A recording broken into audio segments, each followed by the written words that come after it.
Siku zote wanasema kwamba kurukaruka kwa maharage ndo kuiva kwenyewe. Sasa taratibu tu Suzy ameingia kwenye mtego wa Sandra pamoja na John bila kumsahau King, na amejaa tayari kwenye mtego wa maafande. Bwana, hapa Suzy atachomokaje? Ni kipi ambacho atakifanya ili aweze kutoka jela? Kwa sababu naona kabisa Suzy anaelekea jela, na hiki ndo kitu ambacho watu wengi walikuwa wanatamani kuweza kuona kinatokea, na leo kimetokea. Nimempongeza sana Sandra kwa akili aliyoweza kuitumia, kwa sababu hii plani yote nafikiri kwamba Sandra ndo aliweza kuiandaa. Isingekuwa Sandra tayari plani ingeshaharibika, yani angeshaharibu hii plani, kwa sababu angetumia nguvu zaidi kuliko kutumia akili. Sasa wakushukuriwa zaidi ni Sandra, kwa sababu hii plani nafikiri yeye ndo muandaaji mkuu. Lakini pia kitu ambacho nafikiri kwamba ni cha kujiuliza ni kwa nini Suzy alikuwa na ujasiri wa hali ya juu kiasi cha kwamba ana uwezo wa kumdu hata John. Hebu tazama alivyokuwa akisema kwamba ataanza kumuua Sandra then atakwenda kumuua John, kwa sababu hawawezi wakaishi wote kwa pamoja. Sasa ni kipi ambacho kilikuwa kinamfanya Suzy ajiamini cha kusema kwamba ana uwezo wa kumuua Sandra, halafu baada ya kumuua Sandra pia ana uwezo wa kumuua John?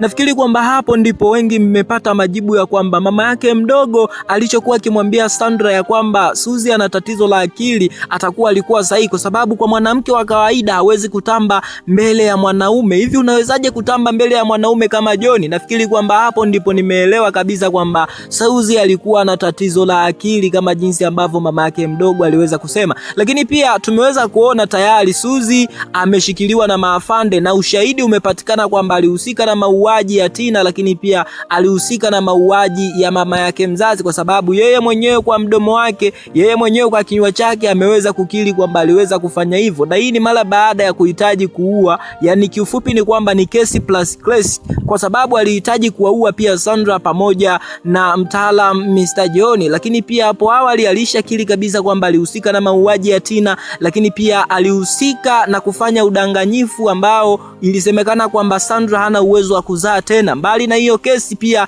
aliweza kusema kwamba alihusika na kumuua mtoto wa Sandra, yani aliondoa ujauzito wa Sandra bila hata kutumia ganza.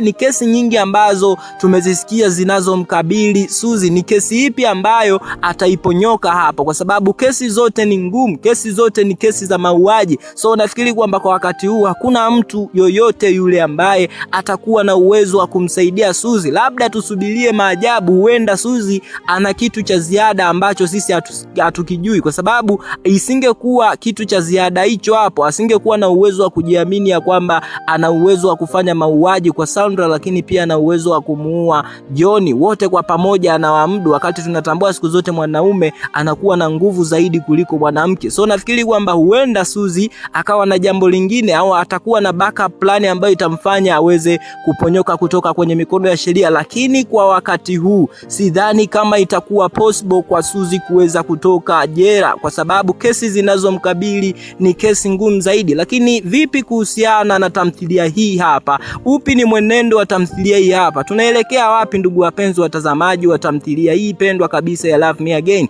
Je, tumefika final, uno mwisho, au tunaelekea final? Sasa kitu hapo unachotakiwa kuelewa ni kwamba yani hapa ndo tumeanza tamthilia, kwa sababu sidhani kama Suzy ataendelea kuishi huko jela. Huenda ana backup plani itakayoweza kumsaidia yeye kutoka jela, lakini kwa wakati huu, kwa kesi jinsi ilivyokuwa ngumu, sidhani kama ni mamilioni ya pesa yanayotosha kuweza kumtoa Suzy, na sidhani kama kuna mtu yoyote yule mwenye nguvu ya kuweza kumtoa Suzy, kwa sababu tayari kesi ni ngumu na pia ushahidi upo waziwazi. Yani kiufupi ni kwamba hakuna namna ya kuweza kuiponyoka hii kesi. Lakini tujue tu kwamba kwa wakati huu Suzy alishafanya kitu kabla ya kuja huku jela, yani kabla ya kukamatwa na polisi kuna kitu pia ameshamfanyia Sandra. Ni kitu gani hicho? Unataka kukifahamu? Sasa kaa hapa karibu na mimi, lakini pia subscribe kwenye channel hii. Wakati huo usisahau kushare video hii ili iweze kwenda mbali zaidi na itazamwe na watu wengi zaidi. Sasa kitu ambacho nilikuwa nikikizungumzia ni kuhusiana na kitu ambacho Suzy alimfanyia Sandra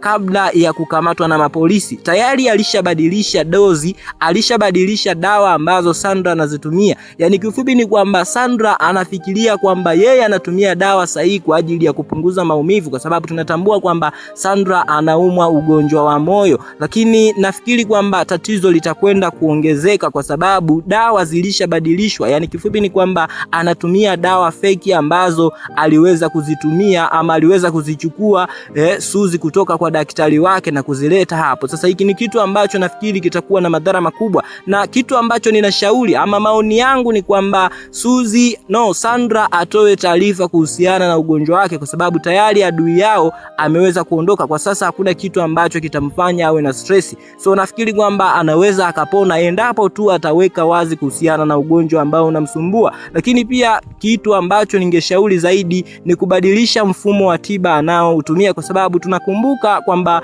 Sandra alishamuomba daktari wake aweze kubadilisha njia ya matibabu, yani badala ya kutumia donge ama vidonge atumie sindano. Nafikiri kwamba hii hapa ilikuwa ndo best option, na itakuwa ni vizuri kama atafanya hivyo, kwa sababu itakwenda kumsaidia yeye kutotumia ama kuepuka kutumia dawa ambazo ni kopi za dawa original, ambazo sasa hizo dawa ni fake, zitakwenda kumletea matatizo makubwa. Na ndio maana Suzy alionekana pamoja na kwamba amekamatwa bado ana furaha kidogo usoni mwake, kwa sababu anajua kuna kitu alishakifanya kwa Sandra. Yani jitihada zake hazijaenda hivi hivi, zimezaa matunda. Lakini pia upande wa pili ni kuhusiana na yule aliyeweza kutoa msaada. Asingekuwa mama yake mdogo na Suzy, leo hii tusingeweza kumkamata kabisa Suzy, yani tusingeweza kumpeleka Suzy kwenye mikono ya sheria. So wakuchukuliwa zaidi ni mama yake na Suzy, yani mama yake mdogo, kwa sababu yeye baada ya kutekwa ama baada ya kushikiliwa na Suzy kuweza kuongea mabaya yote aliyoweza kuyafanya,